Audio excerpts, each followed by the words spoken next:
আসসালামু আলাইকুম এভরিওয়ান। চলছে রোজা, কিন্তু এই রোজার মাসের মাঝে বড়ই পেকেছে, তাই আমরা রোজার আগেই কাঁচা বড়ের ভর্তা বানিয়ে খেয়েছিলাম। আসুন ভর্তা বানানোর সাথে সাথে আমরা রমজান মাস সম্পর্কে আলোচনা করি। ভিডিওটি ভালো লাগলে একটা লাইক দিতে ভুলবেন না।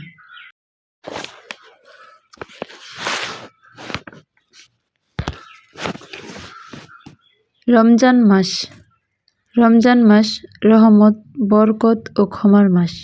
এই মাসে নাজিল হয়েছিল পবিত্র কুরআন। মহান আল্লাহ তাআলা বলেন, রমজান মাস যে মাসে কুরআন নাজিল করা হয়েছে মানবজাতির হেদায়েতের জন্য। সূরা আল বাকারা 185। এই মাসে একটি নফল ইবাদত ফরজের সমান সওয়াব, আর একটি ফরজ 70 গুণ পর্যন্ত বৃদ্ধি পায়। রোজা রাখা।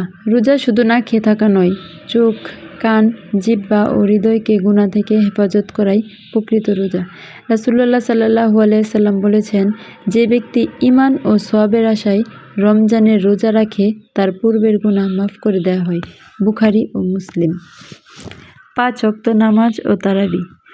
রমজানে ফরজ নামাজের পাশাপাশি তারাবির নামাজ আদায় অত্যন্ত গুরুত্বপূর্ণ সুন্নাহ। তারাবি কুরআনের সাথে সম্পর্ক গভীর করে এবং গুনাহ মাফের মাধ্যম হয়। কুরআন তিলাওয়াত। এই মাস কুরআনের মাস। চেষ্টা করুন প্রতিদিন অন্তত 1 পারা তিলাওয়াত করতে। সম্ভব হলে অর্থ ও তাফসীর সহ পড়ুন, যাতে জীবনে প্রয়োগ করা যায়। বেশি বেশি দোয়া ও ইস্তেগফার। রমজান হলো দোয়া কবুলের মাস। সেহরির সময় ও ইফতারের আগে দোয়া কবুল হয়, তাই এই সময়গুলো কাজে লাগান।